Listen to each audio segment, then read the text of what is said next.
그 교수가 하던 말을 떠올리며 힘차게 말 엉덩이를 두드린 그는 이튿날부터 마구를 갖추기 위해 부산을 떨었다.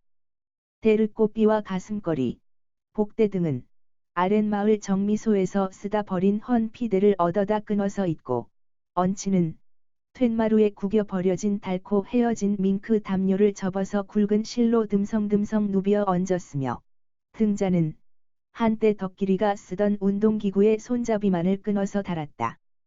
문제는 안장이었는데 구조도 잘 모르거니와 재료도 얻기 쉽지 않아 종일 고심하던 끝에 옛날 소잔등에 얹던 길마를 생각해내고 아직도 혹시 길맛가지를 가지고 있는 집이 없는가 두리번거리던 중 마을 쓰레기장에 버려진 플라스틱으로 만든 장난감 목마를 발견하고 무릎을 탁 쳤다.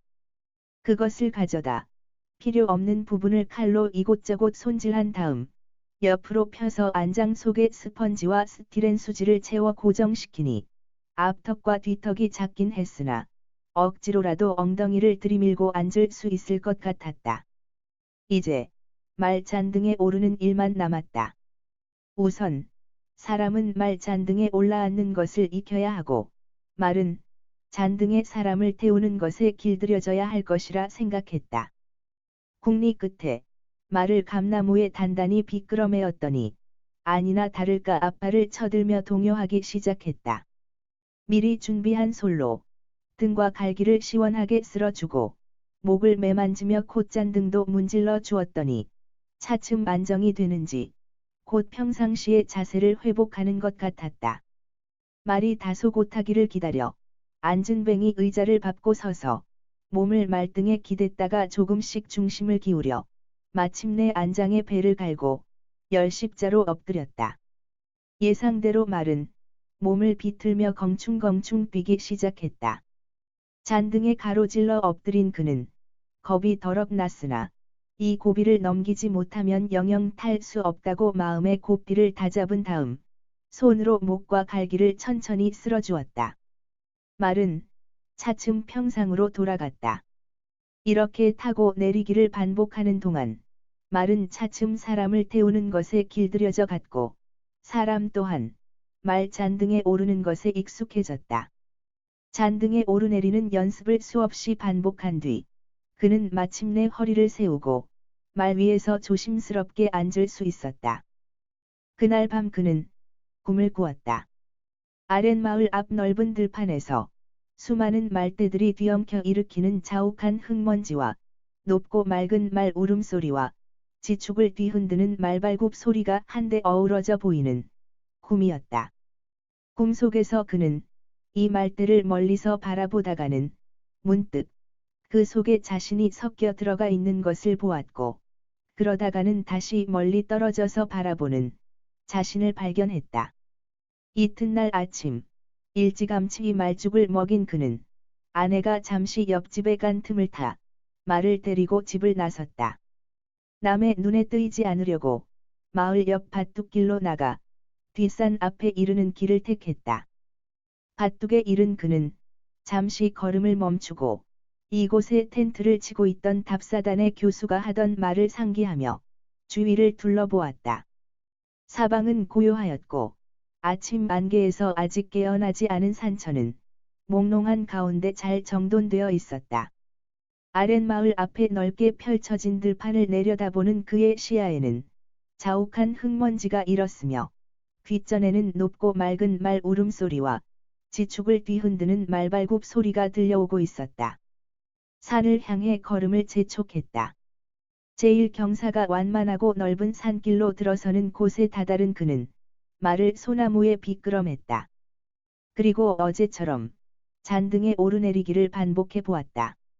말은 아무 저항 없이 순순히 그의 뜻에 응해 주었다.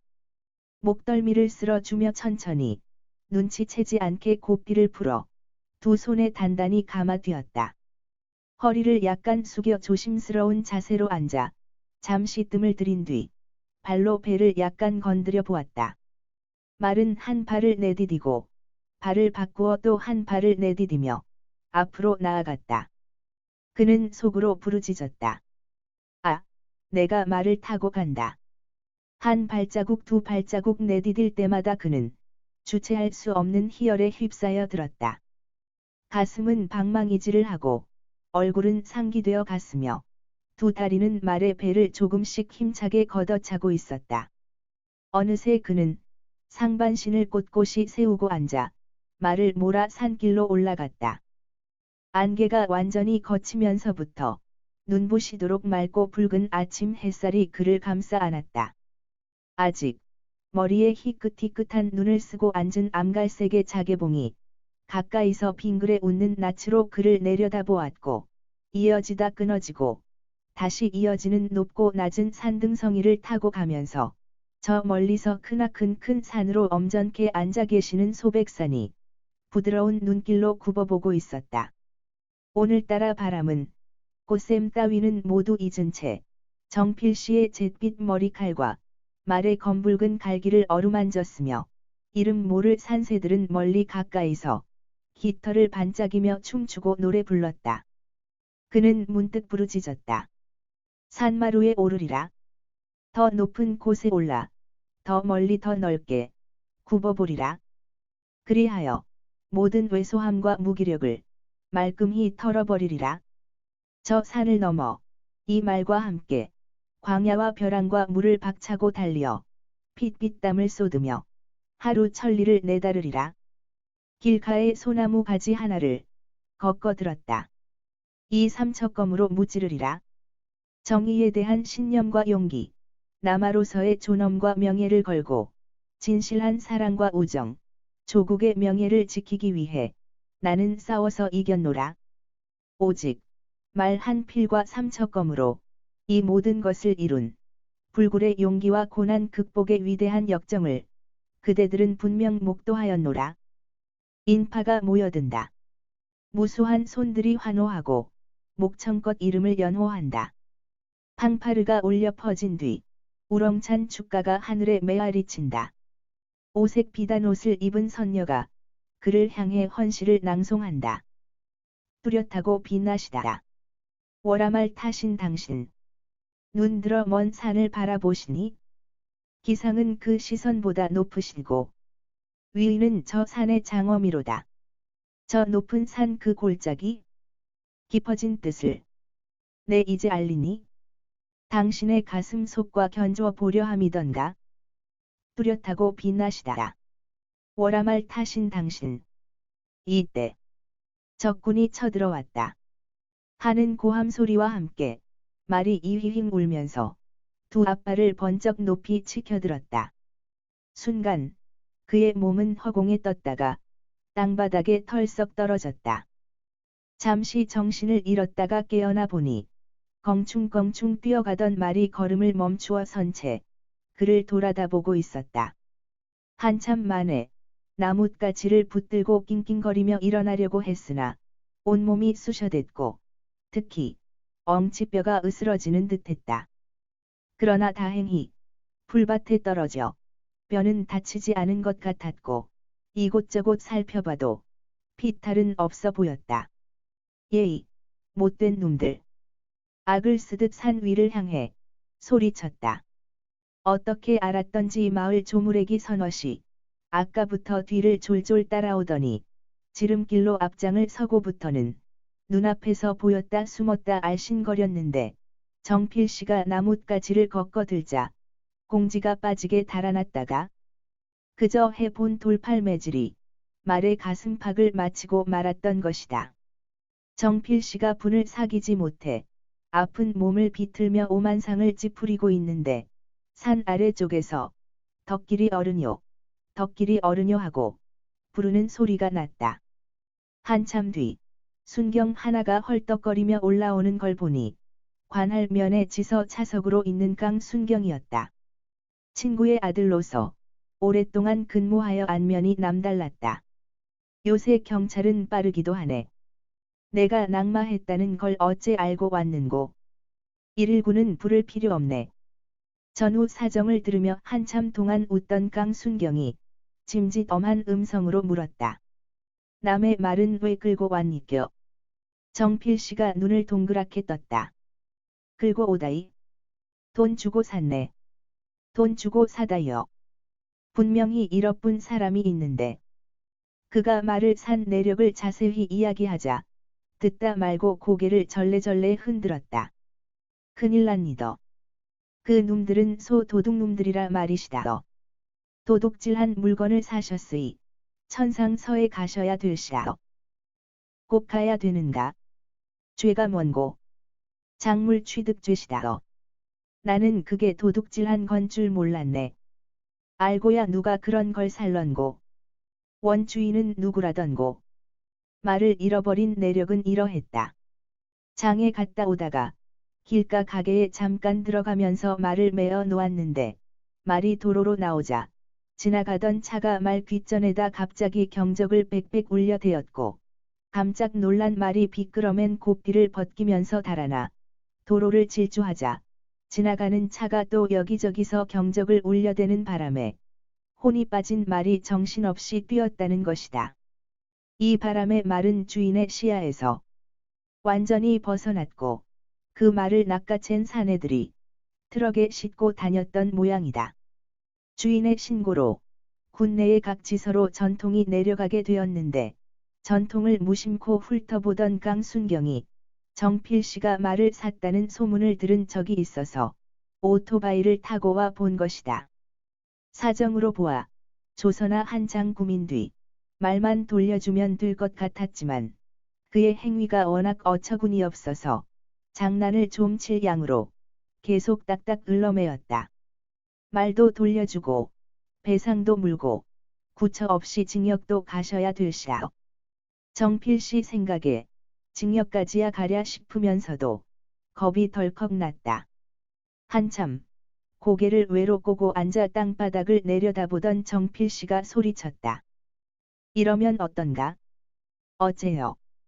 그 도둑놈들한테 돈 주고 샀다는 이야기는 자네가 쏙 빼주고 그저 튀어 달아나는 주인 없는 말을 몰고 왔다고 하면 그런 죄는 면하잖는가? 강순경이 허공을 쳐다보며 허허 웃었다. 그건 죄가 더 크이더. 지 발로 댕기는 짐승을 굼잖게 거두어 매기는 게 뭔 죄로 간단 말인고. 그게 바로 유실물 횡령죄 또는 표류물 횡령죄라는 게시다. 소나 개돼지 같은 게 고삐 풀고 댕긴다고 남의 걸 아무나 막 잡아가면 되니껴. 듣고 보니 맞는 말이고 죄목까지 척척 들어 오금을 박으니 이제 정말 큰일 났다 싶어 간을 태우는데 강순경은 여전히 빙글거리며 점점 노래져 가는 그의 여벌구를 훔쳐보고만 있었다. 한참 뒤 그는 말고삐를 진 채 강순경과 함께 산길을 내려가고 있었다. 말이 걷는 것이지 발이 땅에 닿지 않았다. 자신이 생각해도 어처구니 없고 어떻게 생각하면 억울하고 달리 생각하면 후련한 그러면서도 참담한 기분이 전신을 짓눌렀다. 엉치뼈가 결리고 쑤시는 것 따위는 가뭇없이 사라졌다. 정필씨의 손에 이끌린 마른 고개를 주걱거리며 터덜터덜 걸어 내려갔다. 별로 내키지 않는 걸음인 듯 가끔 주춤거리며 고개를 돌려 뒤를 돌아보고 싶어 하는 것 같기도 했다. 눈을 들여다보니 표현할 수 없는 어떤 감정을 감추고 있는 것 같았다. 바람이 지나가면서 외양간 냄새 비슷한 말 특유의 채취가 정필씨의 코로 확 풍겨왔다.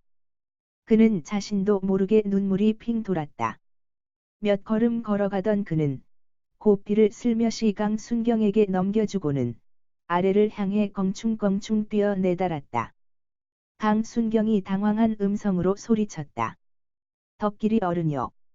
어데 가시니껴. 힐끗 돌아보며 정필씨가 소리쳤다. 뒤에 찬찬히 오게. 내 주자. 달아난다는 뜻의 은어. 놓는 건 아니세이. 뛰어가면서 그는 오늘 덕길이에게 돈을 붙인다던 아내가 집을 나서기 전에 돈을 빼앗아 두어야 한다고 다짐했다. 그리고 부르짖었다. 이 말을 놓치지 않으리라. 얼마를 주고라도 사고 말겠다.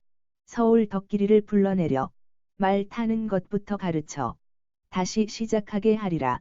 그리하여 모든 유약함을 떨쳐버리고 이 세상 거친 광야와 벼랑과 물 위를 힘차게 내닫게 하리라고 마음먹었다. 비탈길을 뛰어 내려가는 그의 발걸음은 어느덧 말의 걸음새를 닮아가고 있었다.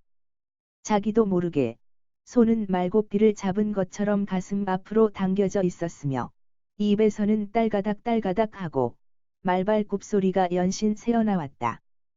그는 이미 뚜렷하고 빛나는 모습으로 한 마리 워라말을 타고 질풍처럼 내달리고 있었던 것이다.